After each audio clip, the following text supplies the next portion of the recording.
For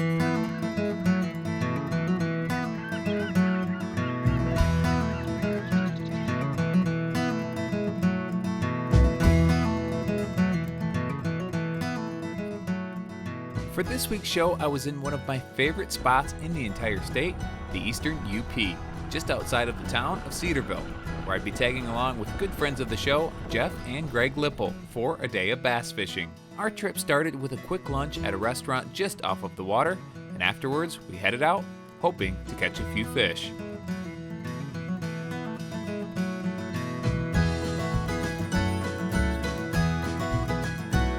Oh, guy.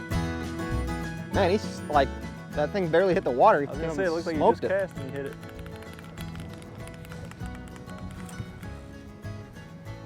He's way scrappier than I would have expected a bass of etc. size to be. Look at that. What a beaut. Look at there. I'll get a release shot too with that GoPro.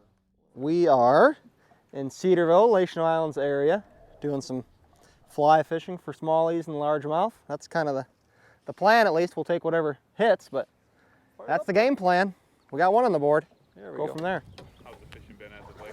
It's been good. For all our mayflies and everything else, the bass fishing has stayed pretty consistent, good enough, and good to have enough to have fun on a fly rod for sure. I spooked him. Oh, here he is. Nice. A little better one. Dang, this sucker was fired up. How many times did he do that? Fired up, man. Get him back on the reel. A little better one. We started catching fish almost immediately, and as we drifted along, I asked Greg to explain his setup for targeting bass this time of year. Pretty straightforward. Weight forward floating line is what I like most of the time, and I like using really small stuff. Kind of my thought on that is, and I'm not even very particular on what type of fly, it just kind of depends. This time of year when the mayflies and stuff are hatching, I like using something brown or orange. It doesn't seem to matter a whole lot, but as long as it's smaller than a standard lure they're seeing every morning and every afternoon, seems to be pretty darn effective, as it has been today. Got him. Sweet. Still not a huge one, but it's a little better. Kind of seems like they're still like, I don't know if it's fully a post spawn, but there's definitely still a lot of fish on beds and defending their beds, so there's definitely still in it right now for sure. There's a lot of fish that have already moved off, and it seems like there's mostly small fish now, but kind of still seems like they're sort of still doing their thing for this time of year in this part of the state. Right around the pike opener, May 15th for here, is like you can get a ton of the pre-spawn, you know, like 10, 20 fish days, a big fish, eating crankbaits and stick baits like you do, you know, most other places, jerk baits. And then it kind of progresses into, you get closer to June and they all move onto the beds. And again, like I was saying, there's so much different water here. You'll get fish that are pre-spawn, post-spawn, middle of spawn, kind of all at the same, within the same week in this whole area, just depending on where the relation is to the big lake and the water temperatures and everything else. But there's kind of, you know, long period that you can have a lot of different good techniques for them. Probably the best one we've had so far. Yeah, he didn't slow down once. He was fighting good the whole way in.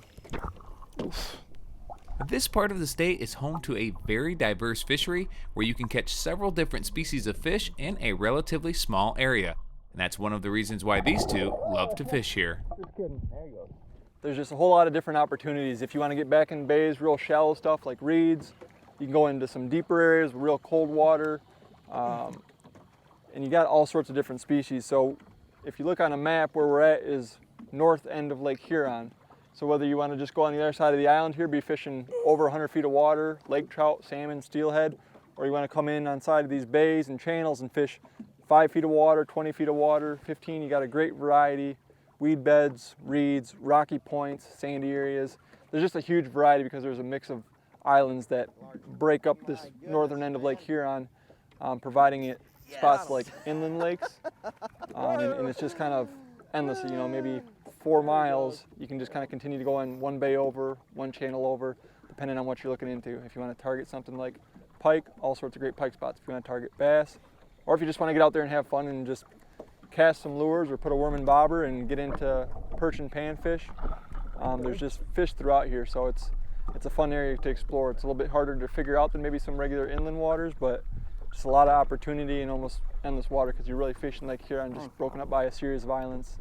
Low relief if you want to. Yeah, so it's cool. We've got real clear water back here. There's a little bit of a ripple on the water, but you can see enough just to pick out the dark beds. And Greg had spotted a nice bass sitting on a bed, so we started casting over towards it. And there's enough ripple where I couldn't really see my lure, but we could see it darting around and know that it was real interested. So just a few casts, and there was just enough of them where he finally got fed up and hit it hard and put on a nice fight. So it's fun when you get to see him and kind of hunt around for him like this. Got him. Got him? Yep. Yes, you do got him. Ooh, he's angry. Crazy, crazy, crazy. Oh yeah. Heck yeah. Looks like a nice one.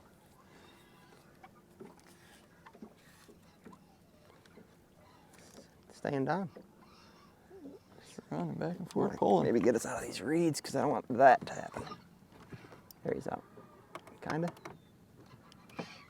There we go. Crazy.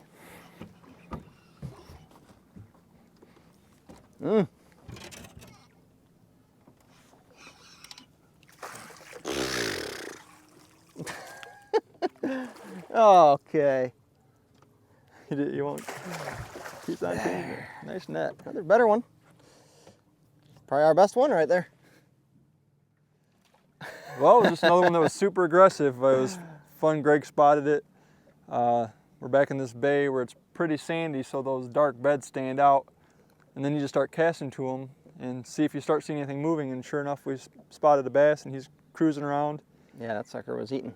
And the nice thing with that one is it seemed like it spooked out, like we were a little worried about how close we were getting, but it almost like it would spook out and come right back in that bed, or almost instantly. It'd spook out and you'd cast and it'd dart right at the lure. So it took me a few casts to get him to commit. Actually, one time it hit it really hard and pretty much pulled the tail off my lure. So we knew it was aggressive. It was just a matter of getting a good hook set on it, and finally hooked up with it and fought good and pulled hard, and it was a lot of fun to land. Made it happen. Fired up. Little cutie. Looky there. I don't know how many we've caught this size. Numerous. He's still stinking feisty though.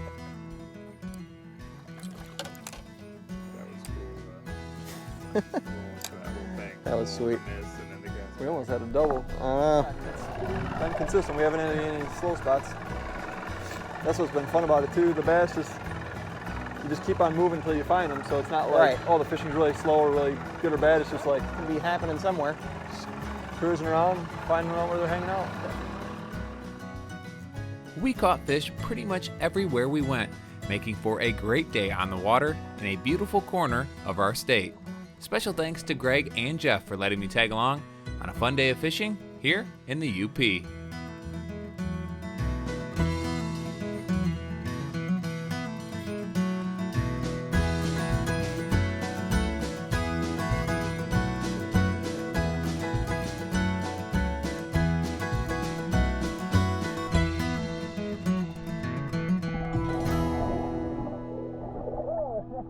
Just kidding. There he goes.